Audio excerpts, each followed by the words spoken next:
Not even close, probably. I mean, we're not keeping track. Let's be honest. No, I I've couldn't never tell you made how a good much I've financial made. decision in my entire life. I So can't maybe I tell should do you. one for Yeah. once. Maybe it'd be nice to, maybe what a change of pace. Why does this say this video is private? I hate this shit. Oh, wait. Oh, I'm not on that's hold on. I gotta move over to the other channel.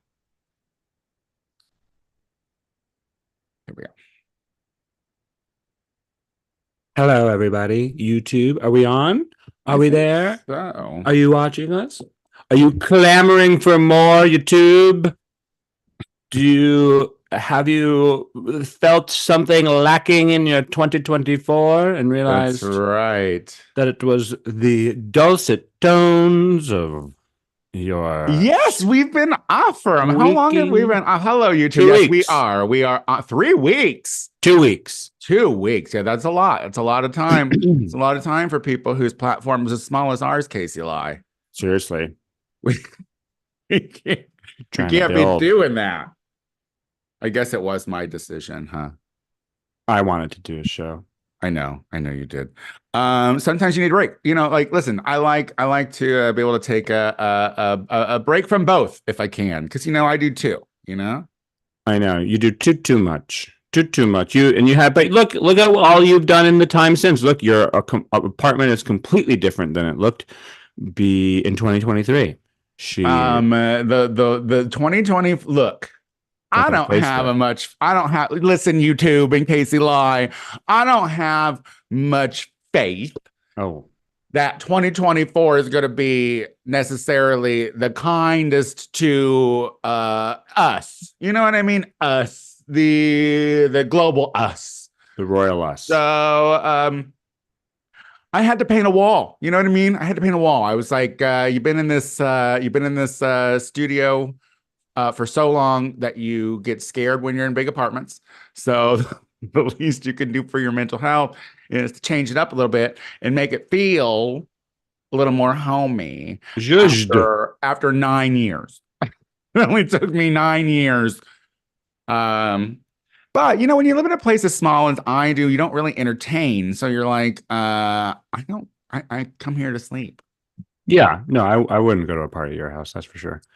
Um, Oh, but I don't have my watch on. Hold on. we'll be Oh, right no, here. no, no. Please, by all means, say whatever awful thing you were going to say to me.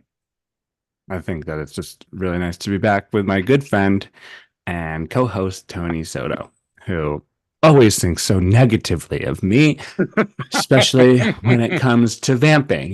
Normally one would think during a vamp you would make a joke, but I've learned being a part of Tony Soto's show, the Learn the Words bitch, that his audience doesn't surprisingly like it when other people are mean other than him.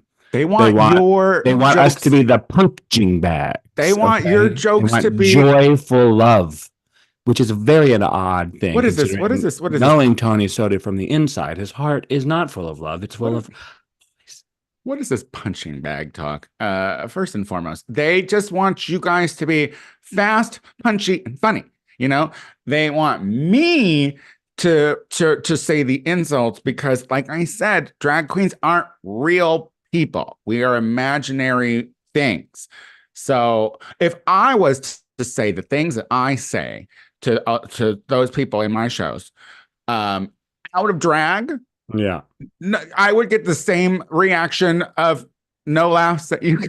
I got laughter. I just had people be like, "Boo, boo." And I'm always and look, here's the thing.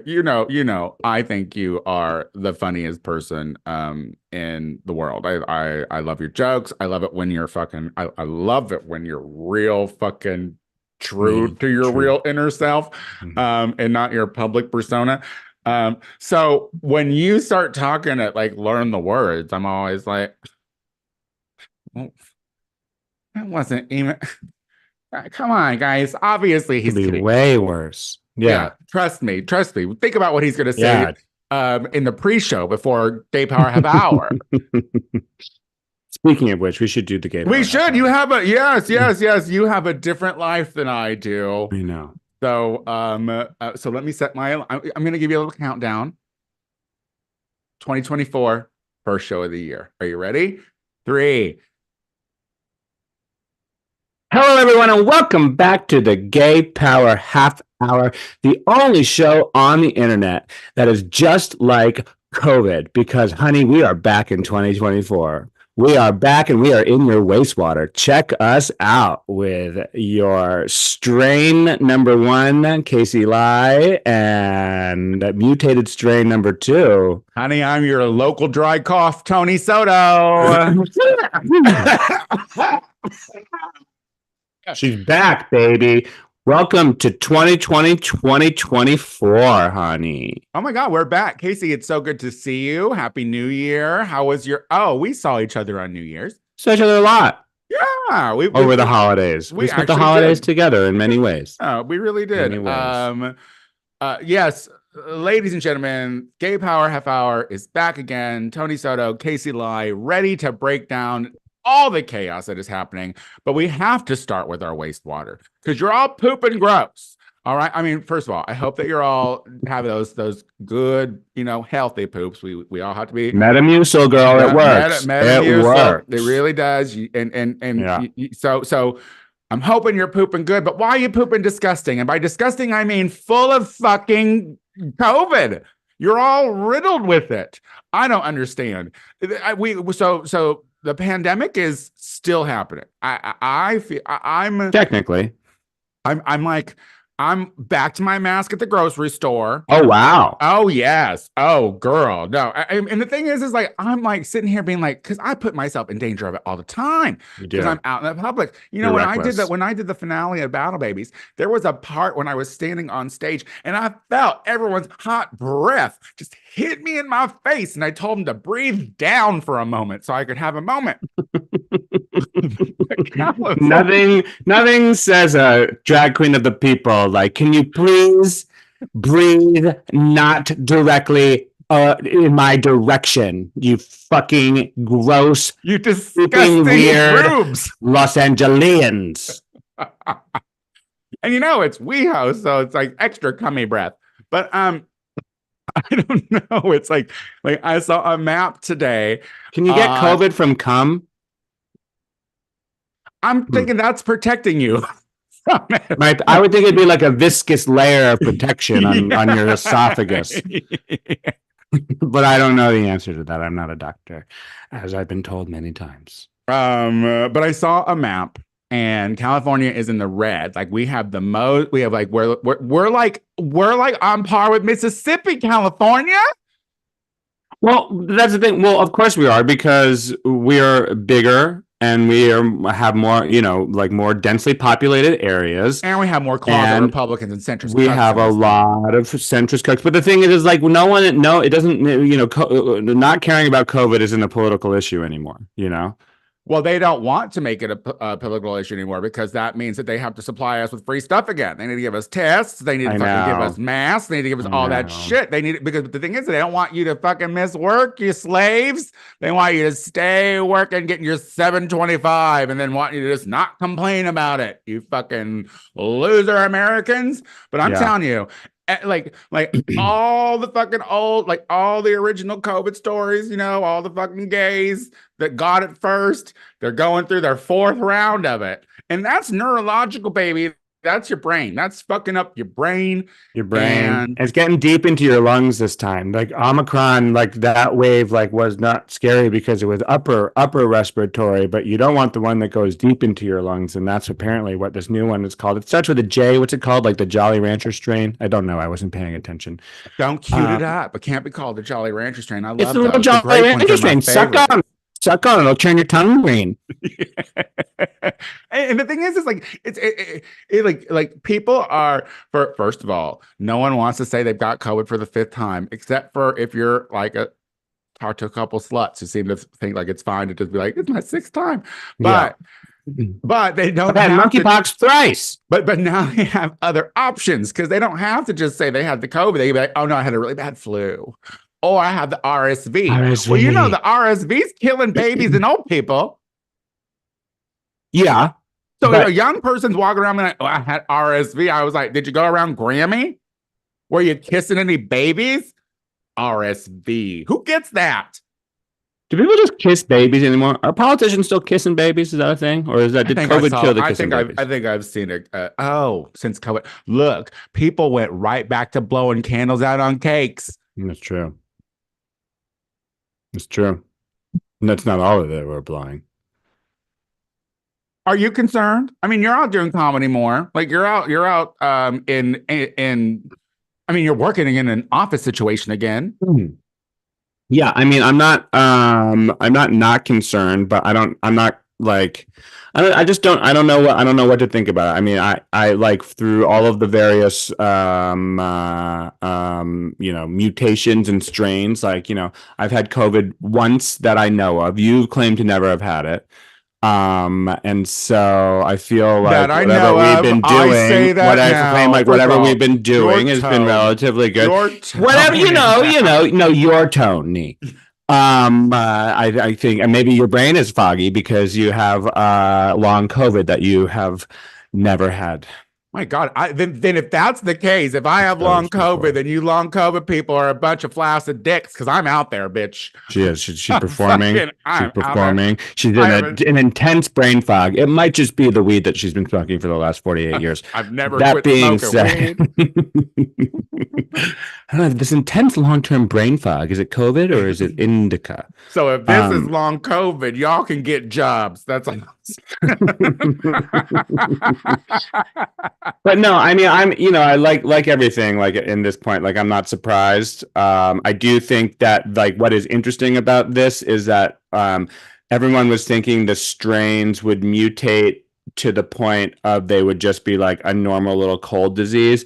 But this is showing that COVID, which is it's shown to do throughout its entire time, it does whatever the fuck it wants, and it's if it's getting worse, and then it like and what if it mutates, what if it jumps back into an animal, and all of a sudden the animals start fucking each other, and someone fucks that one of those animals, and then all of a sudden we got another crazy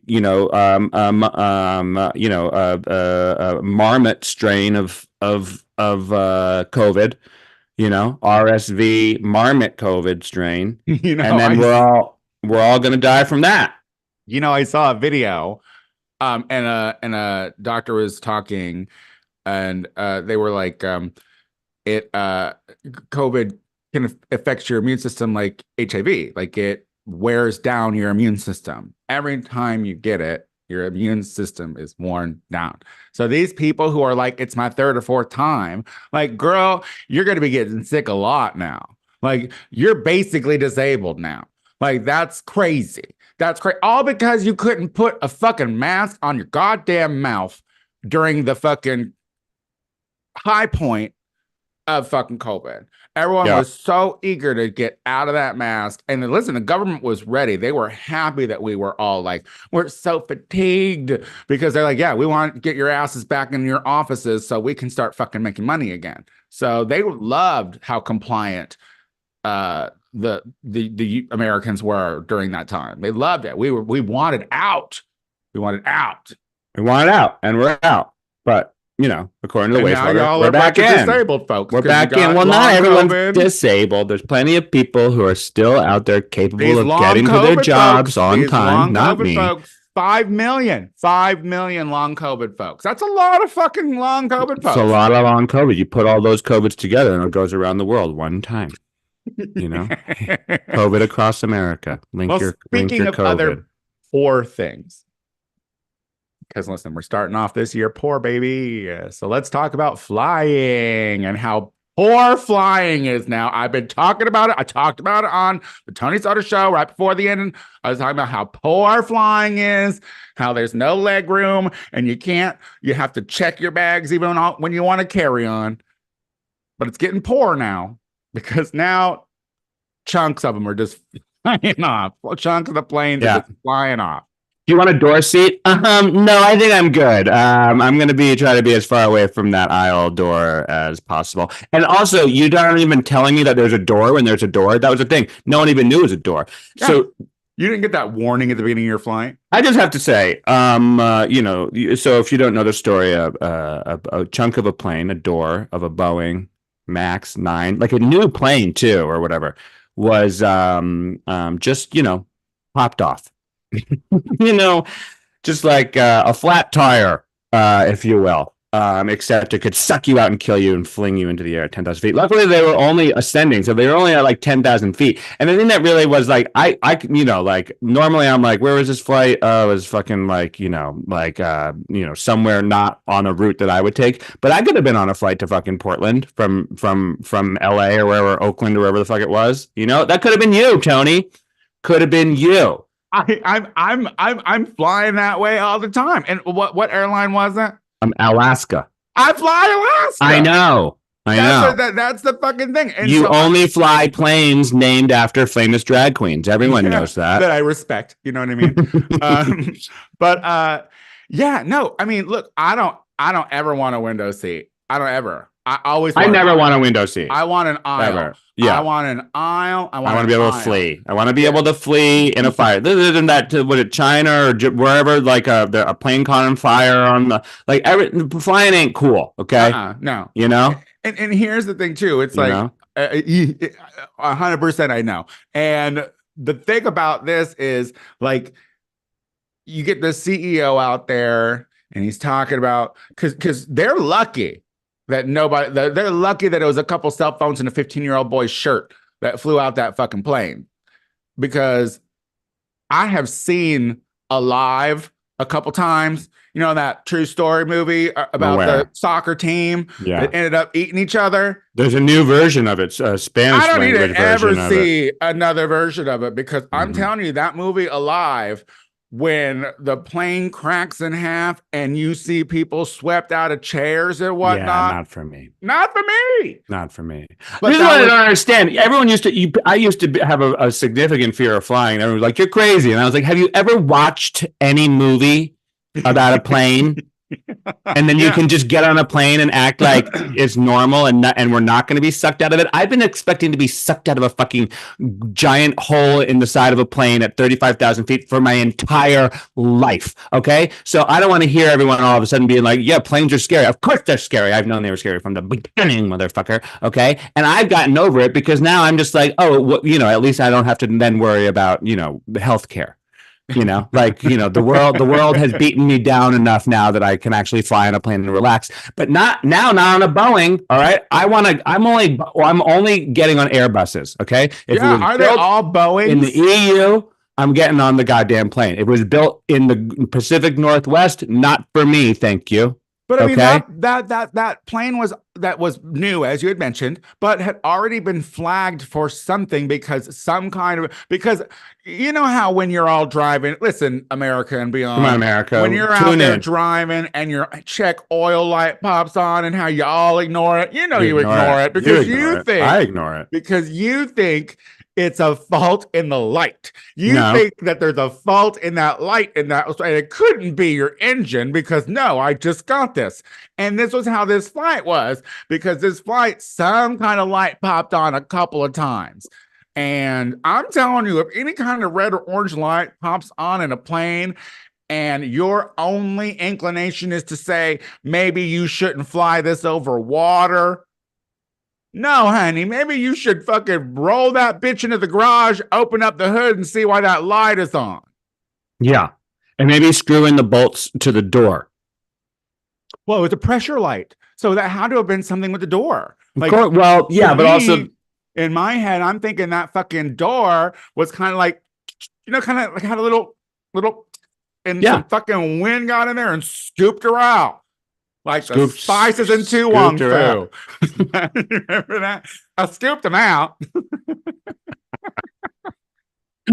Yeah, you are lucky that you were not scooped out as well. Whoever was on that plane, that would be terrible. I mean, I'm sure I've told the story before, but maybe I don't even remember. We told it last week. I don't remember what I tell or what I say. It's hard out there. Oh, it's been a show forever. Tell. But I was on a plane where we had to have like a rapid descend moment because the windshield of the cockpit cracked and we were at fucking 30 some odd thousand feet. They made us descend to 10. They were like, if the plane, we got to make sure the plane didn't depressurize. You could hear the pilot's voice be like all like scared. Like he was like literally there was fear in the pilot's voice. Never want to hear that. And then we had to turn around. We were flying from DC to San Francisco on New Year's Eve, no less. And we had to turn around Chicago. It was stormy everywhere, so we couldn't land anywhere. So we had to fly back to DC at 10,000 feet. And then when they let us off the plane, for some reason they left the cockpit door open, maybe so we could see how bad it was. The entire it was like a spider web of crack on the windshield. It was terrifying. What was it? Birds?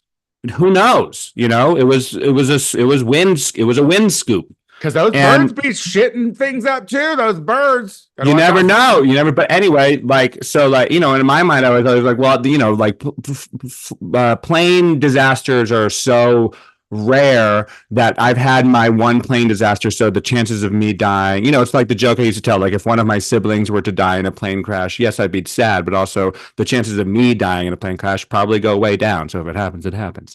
But now, like flights are being people are getting, doors are popping off. Flight attendants be getting punched. Also, the flight attendant just got punched recently. If you punch a flight attendant, if you punch a fucking flight attendant on a plane, one, you should never be allowed on a plane again. But if you do, you have to sit next to the door.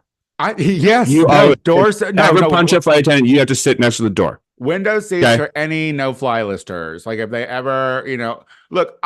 First of all, I thought we were past that. I didn't know that some recently had punched. Look, just like the other day. I am if you want to see what Tony Soto looks like when they are nice to the fucking hilt, see me in an airport. I am the kindest person. You will never catch me being rude to a TSA person, not nary even a bitch who tries to charge me $6 for a fucking smart water. I will smile, please and thank you, boots. Is it karma? You're doing it for karma purposes? You're trying to like solve all of your past wretchedness before you get onto a plane? Well, I don't fly that often, so I don't have to do it that often. It's exhausting. I was going to say, we should do this podcast from an airport. Wow, that sounds delightful. That's why I go to sleep as soon as I get on a flight. I'm like, oh, it's exhausting. All that niceness. But anyway, yeah, girl, fucking don't fly. Don't look until they get their shit together. Because look, I can say something about if your plane disappears around the Bermuda Triangle and haunted spots of the ocean, you have it coming. You shouldn't be flying over those anyway. You know they exist.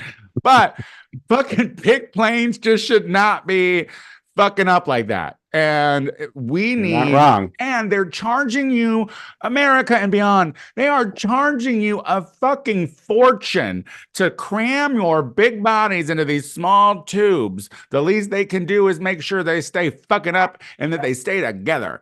If they don't, then we should boycott that. You know what I mean? Like, drive electric. I don't know. Yeah, and not to mention, I'm sure Boeing is also probably making a lot of weapons that are being dropped onto Gaza. So, oh my God, for sure their hands are in it. I mean, listen, they have blood up to their elbows. It's wild. Yeah. Well, I mean, their planes are so full of blood, the doors are bursting off. Well, let's move to a lighter note, shall we? Because I have a little bone to pick with you homosexuals. And recently, Gypsy Rose, I know she's a three-namer, but I don't like people with three names. I think it's weird. Mm-hmm.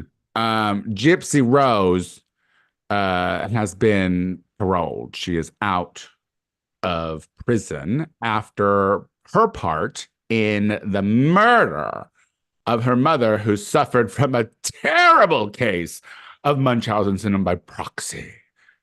Remind me what her part was in the murder. Did she not shoot the gun or whatever? When Mama was asleep, mm-hmm. Gypsy Rose was kind of realizing that her mom, because listen, people grow up and they start to realize that, hey, my stomach only hurts after Mom gives me soup.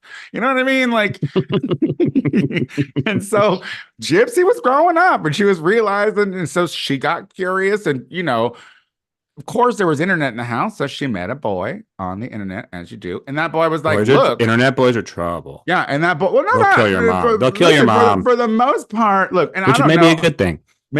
I don't know too much about about like the inner workings in their relationship, but to me, it sounds like he made her quite privy to the fact that she was being abused.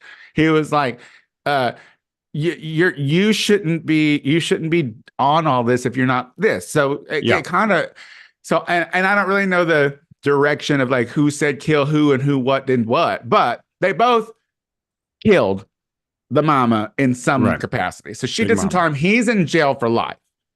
Got And it. this just makes me think about like, there's this girl who I went to school with back in the day, Amanda Ham, and she was um, had a black boyfriend named Maurice, and Amanda had 3 kids from a different husband, and then they drowned the 3 kids in the lake in my hometown. Oh my, they went ham on those kids. Ham girl. Sorry. And but he's in prison forever, and she already got out and had another kid, and then the kid was taken away from her because people like that shouldn't have kids again. All right. Well, she deserves to sit next to next to the door on the plane as well. I'm not. But so lie. what I'm Sorry saying is, like this dude gets life, maybe because he actually pulled the trigger or whatever. I don't know. And she got out. So Gypsy Rose is out. But the thing is the gays, the homosexuals, and the allies are making her some kind of like icon. And I take issue with that because Gypsy Rose is the product of a growing and developing brain that was abused by different drugs, different surgeries, different fucking procedures that she didn't need done by a sick mom. Yeah. And so we're watching this girl, and when I see her, and everyone's like, "Oh yeah," because it's been awkward. Her press tour has been awkward. It's been weird. And I don't know. I don't know why people aren't being like, "You could." Yeah, I mean, I like, nothing. No, yeah, I'm sure only good things can happen when someone who's been abused and then gone through the penal system gets a bunch of like fame that will leave as quick as it came. I'm sure that will turn out great for her. Remember Susan Boyle? Remember Susan Boyle? Do you know she killed her mom? Well, she did it, but she shot to fucking fame, and like she was a. I mean, I didn't think her career had a ton of legs to begin with. I mean, she was. Remember she when started she went at on The View 50.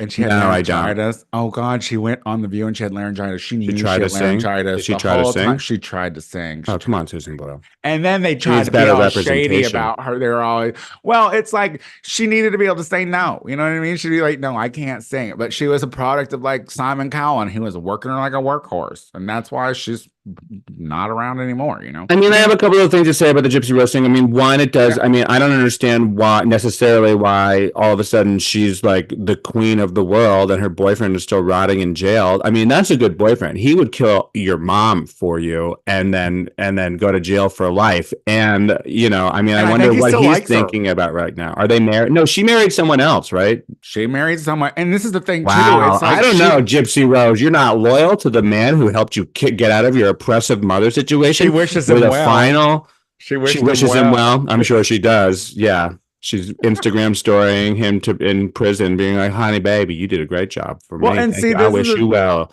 This is the thing just too. Like eating in and out. The internet is being weird. I mean, you're out. People are like coming on to the fucking husband on social media, and then she's replying, being like, and then he's replying, being like, "I don't care about these jealous people." We're watching two people interact on social media that we all watch certain people on the internet that we shouldn't watch, but we watch them because they're messy. I think this is going to turn into messy.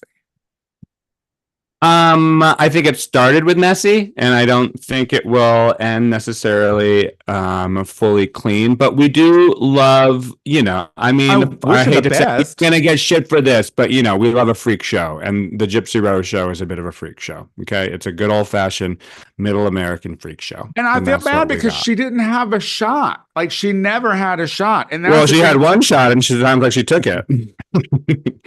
Changed the course of her life. I don't know about this husband, Gypsy. I don't know about this husband, Gypsy.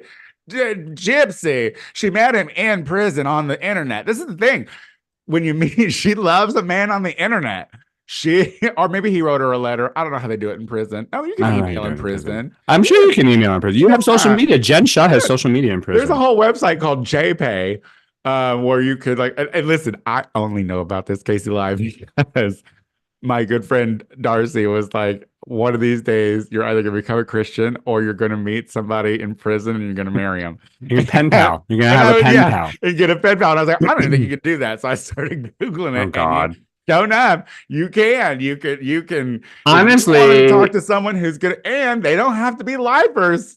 What I do know about you, you love a very loose commitment, and nothing is a looser commitment than dating a guy in prison. You know, it's all on your time. You love relationships that are all on your time, and honestly, like for as long as he's in for his time, that relationship is all on your time. I worry about like what if he's in for life, but like he's been like the model prisoner the whole time, and he gets out, he gets a surprise parole or something. I don't know. And he shows up at your door. I mean, look, I would have to see what you're hooking up with someone else. You know what I mean? I tinted my windows though now, so we can fuck right I'm there, sorry, baby. you didn't think this relationship was open? You've been in prison for 12 years. Not sitting here pining for you, babe. Yeah, I'm pounding. Oh my God, that's so funny. Doing a hard time. Okay, well, in our short few moments, I think it would be prudent, considerate of us if we didn't talk about the blood shortage. The blood shortage, folks. Now look, we can't give blood. We can. Oh no, we can't. No, we can't. But gays can. I thought you were talking about the royal way. No. We're poison. Our blood's poison. Our blood is poison. So our blood is poison. So we can be on a soapbox about this. Yeah, sorry. And the thing is like my blow type. What? My blow is full of blood. My blood type is O negative. So I have good blood. Yeah, I'm not shocked that your blood is, like most of you, pretty negative. But no one's donating blood. No one wants the free cookie. No one wants that. Why do you think there's a blood shortage, Casey Laurie? I just don't think that anyone likes to do anything anymore for anyone. You know, giving blood is like you take time out of your day to take blood out of your system to put it into the system that helps people live. You know, I mean, like I don't know. I gave blood several times in my youth when I could. You know what? I only gave blood the once. And I was a very sexually active high school student, and they did a blood drive at the high school. Yeah. And they may have a questionnaire, you know, and in those times, this was the 90s. So they were just kind of, you know, AIDS was still AIDS was like, you know, they're like, get your faggoty AIDS hands out of here. Yeah. And literally on the sheet of paper, it's like, are you a faggoty AIDS guy? Do you have faggoty AIDS hands? Yeah. And I was sitting here being like, ew, maybe. Like, have you ever had sex with a man? Like, and I was like, yeah, yesterday. You know what I mean? Like, yeah, not openly. No one knows about it. I'm not going to admit it on this fucking paper. I haven't told anyone. It's not the first time ever I'm going to tell someone it's on this fucking piece of paper, bitch. I feel like people knew by then, but I wasn't going to let a piece of paper know. How dare they? It was rude. So I did. I wrote no. I lied on it. I did. Whoever got my blood then, I'm sorry, but I was not poisoned at the moment. It was the 90s. Yeah, just a little bit of chlamydia.